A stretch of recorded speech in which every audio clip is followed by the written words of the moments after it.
আসসালামু আলাইকুম, স্বাগতম ইনসাইড টিভি সংবাদে। আমি মোহাম্মদ কিবরিয়া আজকের সব আন্তর্জাতিক খবর নিয়ে হাজির হয়েছি। শুরুতেই জানিয়ে দিব সংবাদ শিরোনাম, তারপর বিস্তারিত।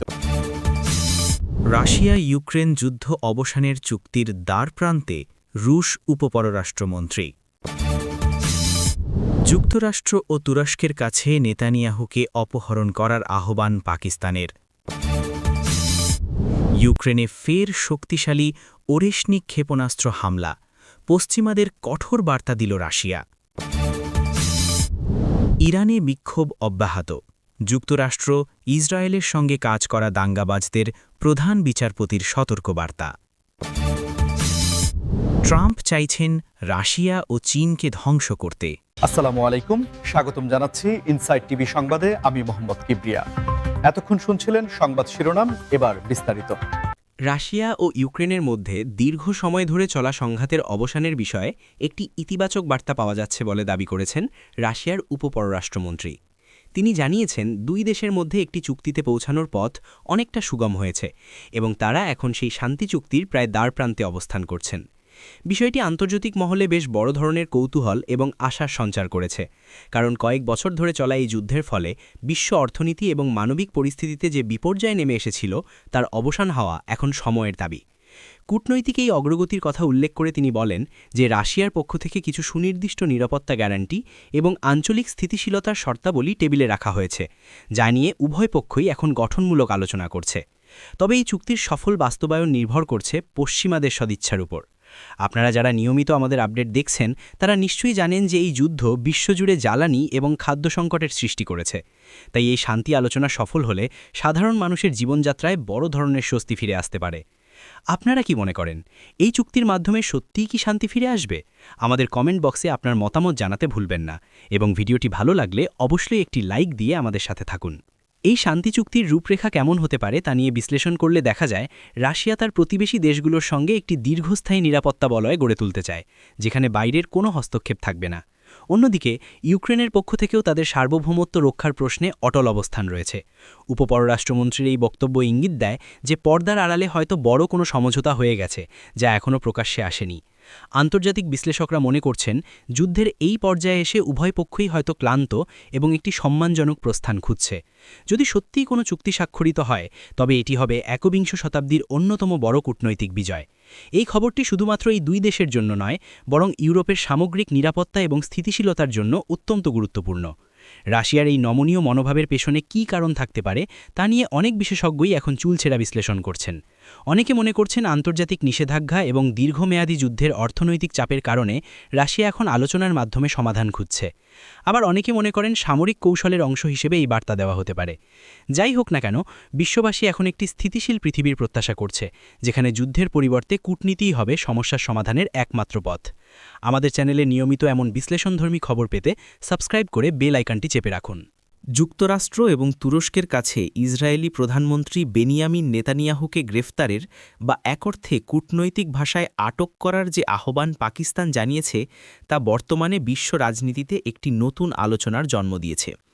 পাকিস্তানের পক্ষ থেকে এই ধরনের সরাসরি এবং কঠোর বার্তা দেওয়ার বিষয়টি অনেকের কাছেই বেশ চমকপ্রদ মনে হয়েছে, বিশেষ করে যখন মধ্যপ্রাচ্যের পরিস্থিতি অত্যন্ত জটিল এবং সংবেদনশীল। তখন পাকিস্তানের এই আহ্বান আন্তর্জাতিক আদালতে নেতানিয়াহুর বিরুদ্ধে ওঠা বিভিন্ন অভিযোগকে আরও জোরালো করে তুলছে। পাকিস্তানের প্রতিনিধিরা আন্তর্জাতিক ফোরামে দাবি তুলেছেন যে মানবিক বিপর্যয় রোধে এবং আন্তর্জাতিক আইন সমুন্নত রাখতে শক্তিশালী দেশগুলোর এগিয়ে আসা উচিত। যদিও কূটনৈতিক ভাষায় এই ধরনের শব্দ সরাসরি ব্যবহার করা হয় না, তবুও পাকিস্তানের এই আহ্বানের অন্তর্নিহিত অর্থ হল নেতানিয়াহুর কর্মকাণ্ডের জন্য তাকে জবাবদিহিতার আওতায় আনা। এই বিষয়টি নিয়ে তুরস্ক এবং যুক্তরাষ্ট্রের পক্ষ থেকে এখনও কোনো আনুষ্ঠানিক বা বড় ধরনের প্রতিক্রিয়া পাওয়া না গেলেও বিষয়টি যে অত্যন্ত সংবেদনশীল তা বলার অপেক্ষা রাখে না। তুরস্ক সবসময়ই ফিলিস্তিনিদের পক্ষে কথা বলে আসছে, অন্যদিকে যুক্তরাষ্ট্র ইসরায়েলের দীর্ঘদিনের কৌশলগত মিত্র।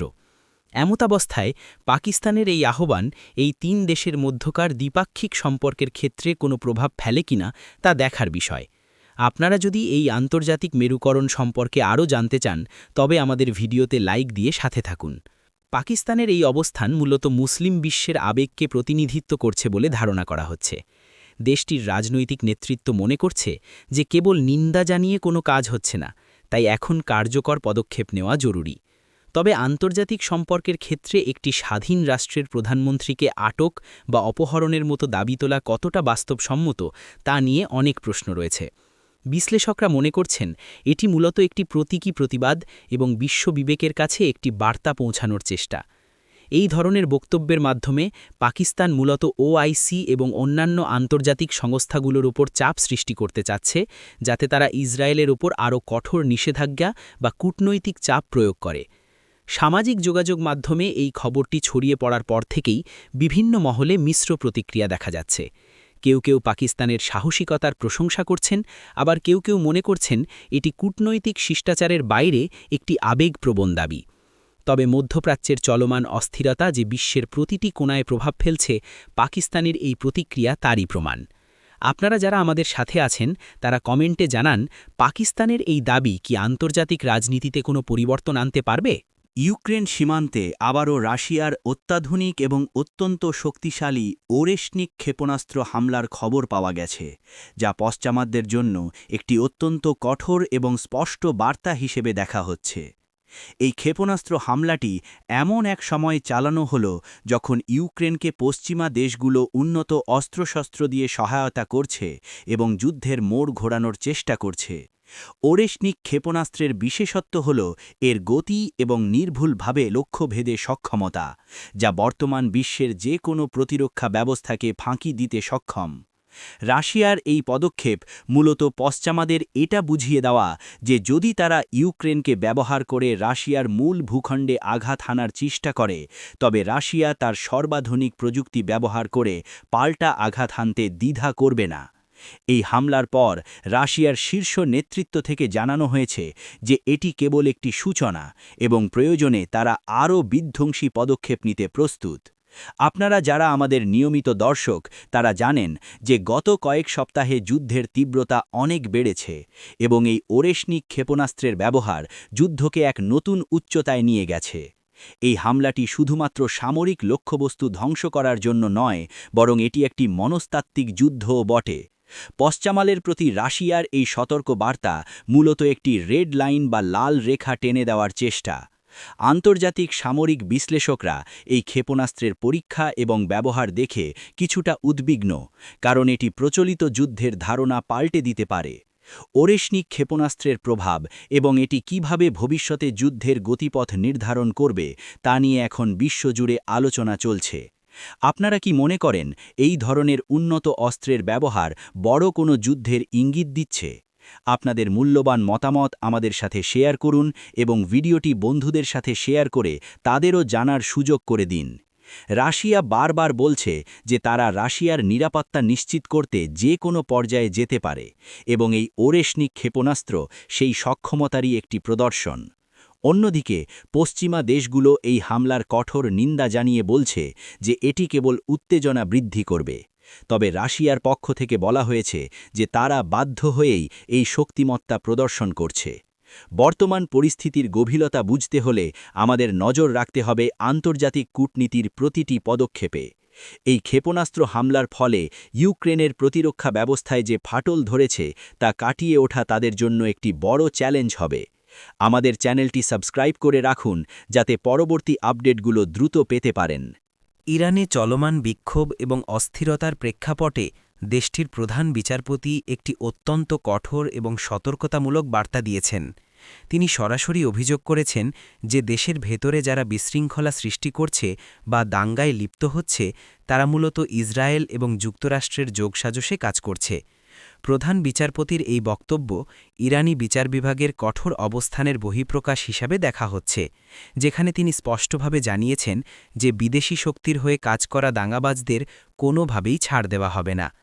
ইরানে বেশ কিছুদিন ধরেই বিভিন্ন সামাজিক ও অর্থনৈতিক ইস্যুতে বিক্ষোভ চলছে, কিন্তু সরকার মনে করছে এই বিক্ষোভগুলোর পেছনে বাইরের দেশের হাত রয়েছে, যারা ইরানের স্থিতিশীলতা নষ্ট করতে চায়। এই সতর্কবার্তার পর নিরাপত্তা বাহিনীর তৎপরতা আরও বৃদ্ধি পেয়েছে এবং ধরপাকড়ও জোরদার করা হয়েছে। প্রধান বিচারপতি আরও বলেন যে যারা ইরানের সার্বভৌমত্বের ওপর আঘাত হানতে চায় এবং বিদেশের গোয়েন্দা সংস্থাগুলোর কাছ থেকে অর্থ বা নির্দেশনা নিয়ে কাজ করছে তাদের বিরুদ্ধে দ্রুত এবং কঠোর আইনানুগ ব্যবস্থা নেওয়া হবে। এই পরিস্থিতিটি অত্যন্ত জটিল, কারণ একদিকে সাধারণ মানুষের কিছু দাবি দেওয়া রয়েছে, অন্যদিকে রাষ্ট্রের নিরাপত্তার বিষয়টিও জড়িয়ে আছে। আন্তর্জাতিক মানবাধিকার সংস্থাগুলো ইরানের এই অবস্থানের সমালোচনা করলেও তেহরান তার অবস্থানে অনড়। আপনারা যারা আন্তর্জাতিক খবরগুলোতে আগ্রহী তারা নিশ্চয়ই বুঝতে পারছেন যে ইরানের অভ্যন্তরীণ রাজনীতি এখন একটি ক্রান্তিকাল পার করছে। এই উত্তেজনার ফলে ইরানের ওপর পশ্চিমা দেশগুলোর চাপ আরও বাড়তে পারে। প্রধান বিচারপতির এই সতর্কবাণী মূলত একটি প্রচ্ছন্ন হুমকি যারা সরকারের বিরোধিতা করছে তাদের প্রতি।